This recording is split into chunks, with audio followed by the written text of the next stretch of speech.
नमस्कार, जय श्री राम, हर हर महादेव।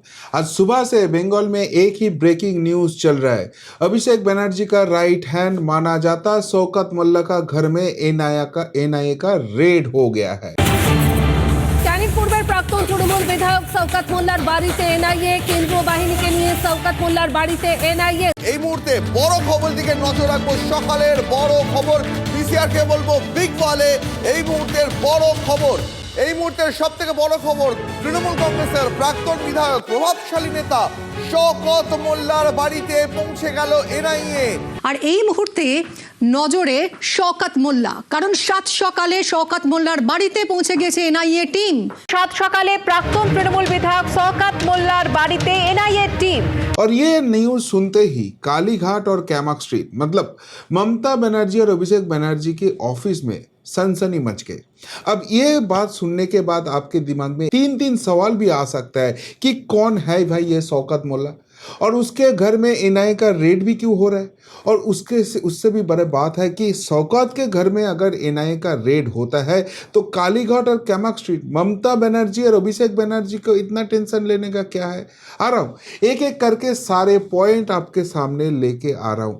आपको पहले जो क्वेश्चन है, शौकत मोल्ला कौन है।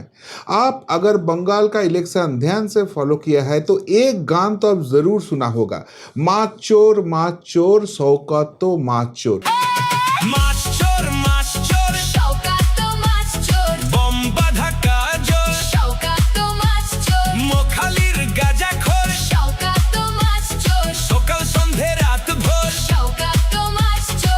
यही है वही शौकत मोल्ला जिसको लेकर ये गाना बनाया गया था, और जिस गाने सुन के शौकत मोल्ला बहुत ही ऑफेंडेड था। उन्होंने क्लियरली बोल दिया था कि उनको इसके अगेंस्ट केस करना है क्योंकि उसका सम्मान हानि हो रहा है, तो कर ही सकते हैं। तो यही है वही माचोर शौकत मोल्ला। अब आपके दिमाग में सवाल आएगा, भाई माचोर कॉन्सेप्ट क्या है, क्यों उसको माचोर बोला जा रहा है, और क्यों शौकत मोल्ला इतना गुस्सा हो रहा है। माचोर मतलब मछली चोर, माछ भात तो आप समझते हैं, तो मछली। अब ये मछली कहाँ से आ रहा है और इसको शौकत को चोर क्यों बोला जा रहा है। देखिए, ये शौकत मोल्ला जिस एरिया में है, साउथ 24 परगना, जो मेरा ही डिस्ट्रिक्ट है, तो साउथ 24 परगना का जो सुंदरबन एरिया है, वहाँ पर बंगाल में एक कॉन्सेप्ट है जिसको बोला जाता है भेरी। भेरी का मतलब क्या है, यहाँ पर जो रिवर है वहाँ पर टाइड आता है, और सुंदरबन का ये जो एरिया है वहाँ पर बहुत सारे लोअर डेप्थ का जमीन है, तो वो जो पानी है टाइड के टाइम वहाँ पर भर जाता है, तो वो एक बड़ा बड़ा तालाब के टाइप का हो जाता है, और यहाँ पर बहुत सारे मछली चाष होता है। और इस सारे वेरी का खासियत ये है कि यहाँ पर समुंदर का पानी भी थोड़ा मिल जाता है, तो यहाँ पर नदी का जो मीठा पानी है वो भी है, और समुंदर का जो नमक भरा पानी है वो भी है, और वो मिक्सिंग ऐसे कायदे से हो जाता है कि वो सबसे बेहतरीन पानी हो जाता है मछली चाष के लिए।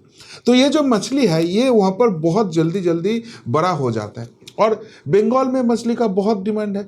तो ये सारे जो मछली होता है, ये यहाँ का जो लोग है वो तो खेती बाड़ी इतना ज़्यादा नहीं कर पाते क्योंकि टाइड आता है, वहाँ पर फ्लड हो जाता है, वहाँ पर जो ज़मीन का कंडीशन है वो इतना अच्छा नहीं है। तो ये भेरी के ऊपर ये बहुत डिपेंड करता है, ये मछली चाष करने के ऊपर बहुत डिपेंड करते हैं, और यहाँ से ही शौकत का मछली चोर का जो कंसेप्ट वो चालू होता है। कैसे होता है, ये 3 टाइप में चोरी करता था। नंबर 1 टाइप है कि यहाँ का जो गरीब मछली चाष करने वाला लोग है, जिसको गवर्नमेंट से बहुत सारे फंड मिलता है, बहुत सारे एड मिलता है कि उसका गुजारा हो जाए, तो वो जो मछली पालते थे, वो जो मछली बड़े करते थे ओपन मार्केट में, इन लोगों को ये शौकत मोल्ला जैसे लोग कभी बिकने नहीं देते थे। वो क्या करते थे, उनका एक प्लेस होता था, तो उस एरिया का, सुंदरबन एरिया का जितना भी ऐसे मछली पालने वाला लोग है, सबको अपना मछली वहाँ पर लेके आना पड़ेगा, और उनको 1 किलो के लिए मैक्सिमम 70, 80 या 100 रुपीज़ दिया जाएगा। एक किलो मछली के लिए इस प्राइस से ही बेचना पड़ेगा, और वो अगर चाहे भी तो दूसरे किसी को भी सेल नहीं कर सकता है। अगर वो करने का कोशिश करेगा तो शौकत का जो गुंडा बाहिनी है वो जाके पीट देंगे, मार देंगे, मर्डर भी कर सकते हैं, और पुलिस तो यहाँ पर शौकत का ही कंट्रोल में है। तो यहाँ पर वो 70, 80, 100 रुपीज़ में, चलो मान लेता है 100 रुपीज़ में लेता है, लेकिन वो मछली बिकता कितने में है, वो मछली कलकत्ता में लेके आके और दूसरे डिस्ट्रिक्ट में भेज के मिनिमम 300 रुपीज़ किलो पर किलो भेजते हैं। तो आप सोच लीजिए, एक जो मछली पल रहा है, एक जो गरीब इंसान है, उसको वो 70, 80 या 100 रुपीस में सेल करने के लिए फोर्स कर रहे हैं, और कुछ भी काम नहीं करके शौकत मोल्ला का जो वाहिनी है, जो गुंडे वाहिनी है, वो मछली वहाँ से 100 रुपीस में खरीद में कलकत्ता में आके वो 300 रुपीस में सेल कर रहे हैं। तो आप बोलोगे तो चलो इसमें कितना प्रॉफिट हो सकता है। जो प्रॉफिट मार्जिन मैं आपको बोलूंगा वो सुन के आप चौंक जाएंगे। कैसे? आप समझ लो, जो ये रोहू, कातला, इस टाइप का जो मछली है उसका बात मैं कर रहा हूं अभी। तो इसको अगर 100 रुपीस में खरीदते हैं और 300 में सेल करते हैं तो पर किलो इसको 200 रुपीस का प्रॉफिट होता है।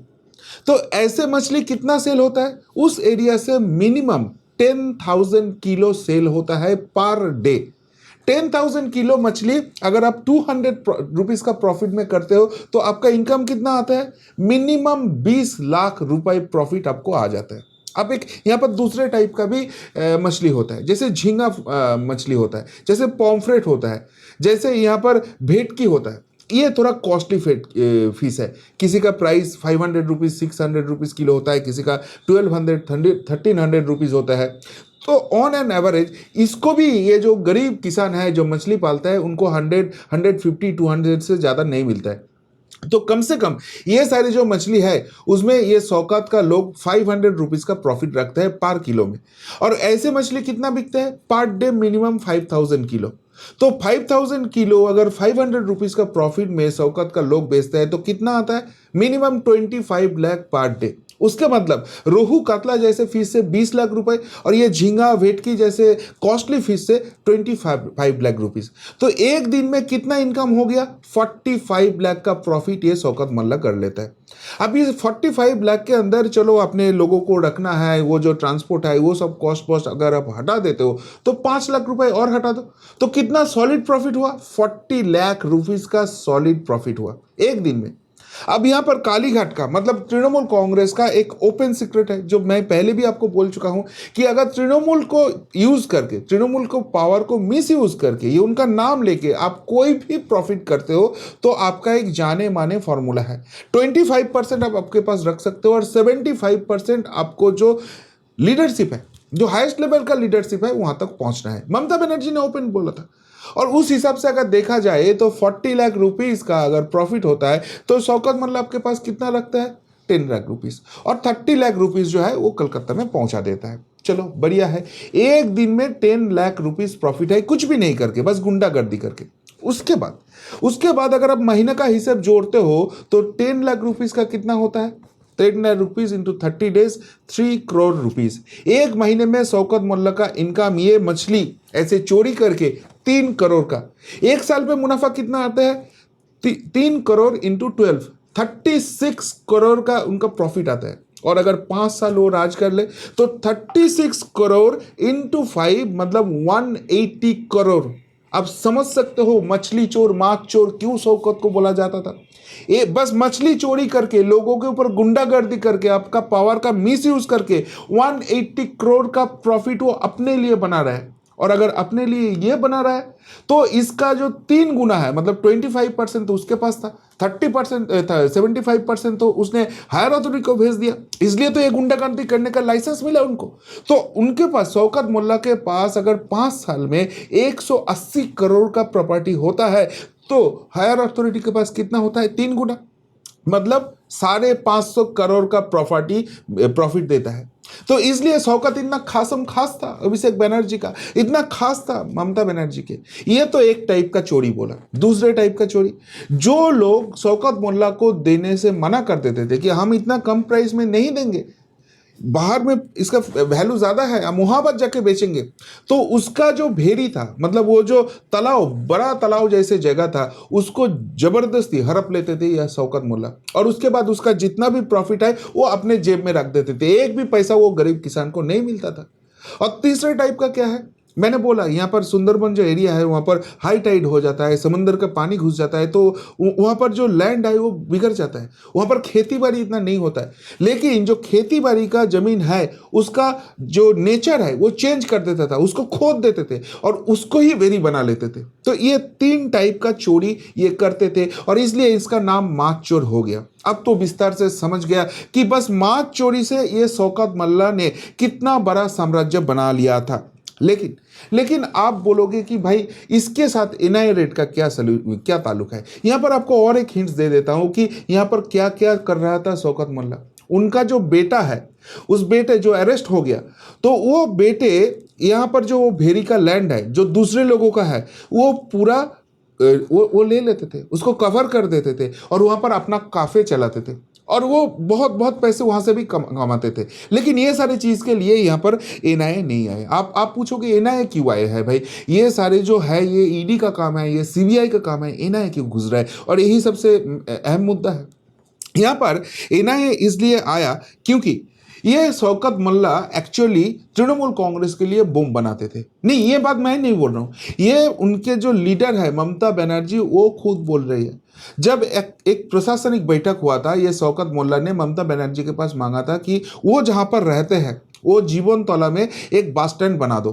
तो ममता बनर्जी ओपनली बोलता है कि जीवनतला में कोई बस स्टैंड नहीं होगा, तुझको बस स्टैंड देके क्या करूंगा, तू तो हमेशा बम बांधते हैं। तो ये था शौकत मोल्ला तृणमूल कांग्रेस का एसेट। तो यहाँ पर जब इलेक्शन चल रहा था, इस शौकत मल्ला एक्चुअली कैनिंग पूर्व बोल के जो असेंबली है वहां से लड़ते थे। लेकिन इस बार भांगोर जो एरिया है जहां पर नौशाद सिद्दीकी आईएसएफ का है, उसको हराने के लिए अभिषेक बनर्जी ने शौकत मल्ला को भांगोर में लेके आया और भांगोर में आते ही शौकत मल्ला समझ गया कि वो जीत नहीं पाएगा।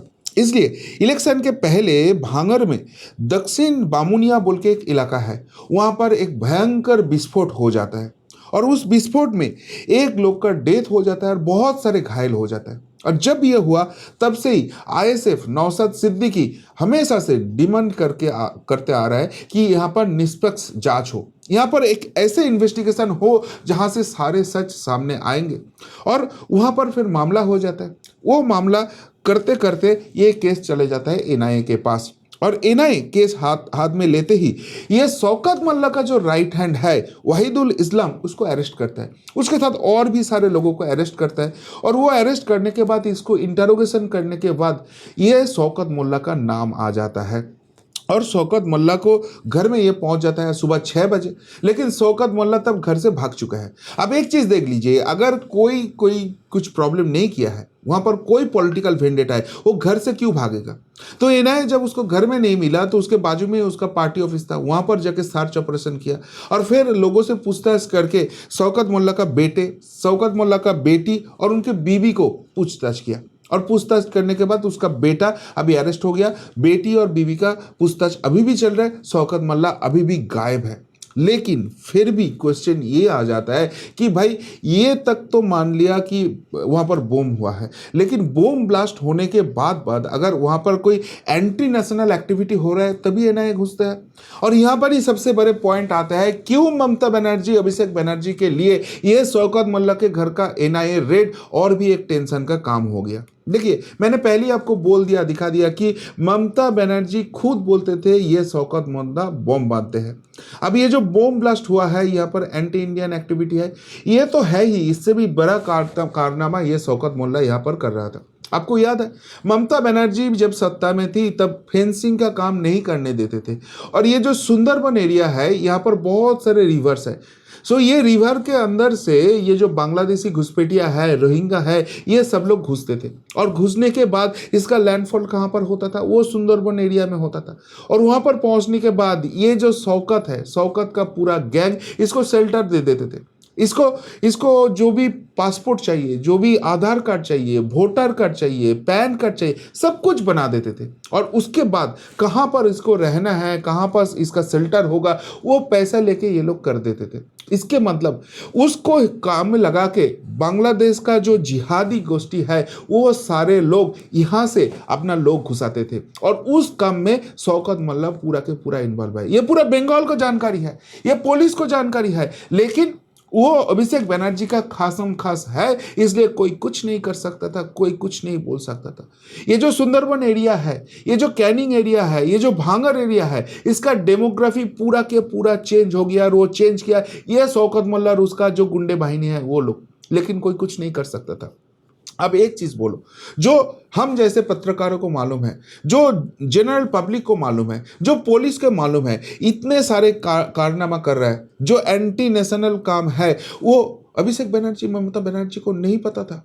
और ये सब जानने के बाद भी शौकत को ये काम करने का मौका दिया गया, और ऊपर से शौकत फ्री हैंड में ये काम कर पाए, इसलिए वहां पर फेंसिंग करने नहीं दिया ममता बनर्जी। तो ये जो कारनामा था शौकत मोल्ला का, शौकत मोल्ला तो लग रहा है एक एजेंट है, उसका कोई टॉप बॉस था जो पूरा इंस्ट्रक्शन दे रहा था और पूरा मदद कर रहा था, ये देख रहा था शौकत ये एग्जीक्यूट कर पाए, तो इसलिए शौकत इतने दिन ये सब कुछ कर पा रहा था, और इसलिए यहाँ पर एनआईए घुसा। ये है सबसे बड़ा सवाल। और ये अगर सवाल होता है तो शौकत तो बस एक धंधाबाज है, एक एजेंट है, एक दलाल है। उसका जो टॉप बॉस है वहां तक तो इन्वेस्टिगेशन पहुंचना चाहिए। और वो टॉप बॉस कौन हो सकता है? क्योंकि ये पुलिस से लेकर एडमिनिस्ट्रेशन, दो ही लोग पिछले 15 साल बंगाल में कंट्रोल किया, एक तो ममता बनर्जी, एक तो अभिषेक बनर्जी। तो ये इन्वेस्टिगेशन का लिंक से अभी ये एनआईए की टीम अभिषेक बनर्जी और ममता बनर्जी तक पहुंचेंगे, क्योंकि अभिषेक बनर्जी के घर पुलिस का समन चला गया, अभिषेक बनर्जी के घर सीआईडी का समन चला गया, अभिषेक बनर्जी के घर ईडी का समन चला गया। और हर बार जब उसके पास समन पहुंचते हैं, अभिषेक बनर्जी भागम भाग पहुंच जाता है कोलकाता हाईकोर्ट, मुझे प्रोटेक्शन चाहिए, मुझे प्रोटेक्शन चाहिए, मुझे अरेस्ट नहीं करने दो। ऐसे सिचुएशन में अभी एनआईए भी घुस जाएंगे, और अगर घुसता है तो क्या कोलकाता हाईकोर्ट उनको फिर से प्रोटेक्शन देंगे? मामला गड़बड़ लग रहा है। कालीघाट और कैमक स्ट्रीट दोनों जगह में टेंशन बढ़ रहा है। और आपको और एक हिंट्स दे देता हूं, आपको शाहजहां शेख का नाम मालूम है, संदेश खाली कांड। तो संदेश खाली का जैसे शाहजहां का राज चलता था, वो वहां का सीएम था, लोकल सीएम था, ऐसे ही यहाँ पर दो लोकल सीएम था दक्षिण 24 परगना ने, जो लेफ्ट हैंड और राइट हैंड है अभिषेक बनर्जी का। एक ये शौकत मोल्ला जिसके घर में एनआईए घुसा, और दूसरे था फौलता का जहांगीर खान। दोनों मिलके यहाँ पर तबाही मचाई, और इसलिए यहाँ पर एनआईए घुसा। जितना भी काले कारनामा किया, बॉम्ब ब्लास्ट से लेकर यहाँ पर घुसपैठिया को घुसाना से लेकर सब कुछ, पूरे सारे चीज का इन्वेस्टिगेशन होगा। और उसका जो मदद था, उसका जो प्रॉफिट शेयरिंग था, वो तो डायरेक्ट कैमक स्ट्रीट के साथ था। तो बस एक सीढ़ी है, उस सीढ़ी से देकर अभी कैमक स्ट्रीट तक पहुंचेंगे एनआईए, लाख रुपए का सवाल है। क्या बोलेंगे ये पूरा नौशाद का स्टोरी, शौकत का स्टोरी, और कैसे उसका मछली चोर का स्टोरी आया और वहां पर एनआईए घुसा, ये सब लेके अगर कुछ बोलना है तो जरूर कमेंट बॉक्स में कमेंट करके बताइए। अभी के लिए इतना ही, फिर मिलता है बहुत जल्द। नमस्ते, जय हिंद, वंदे मातरम।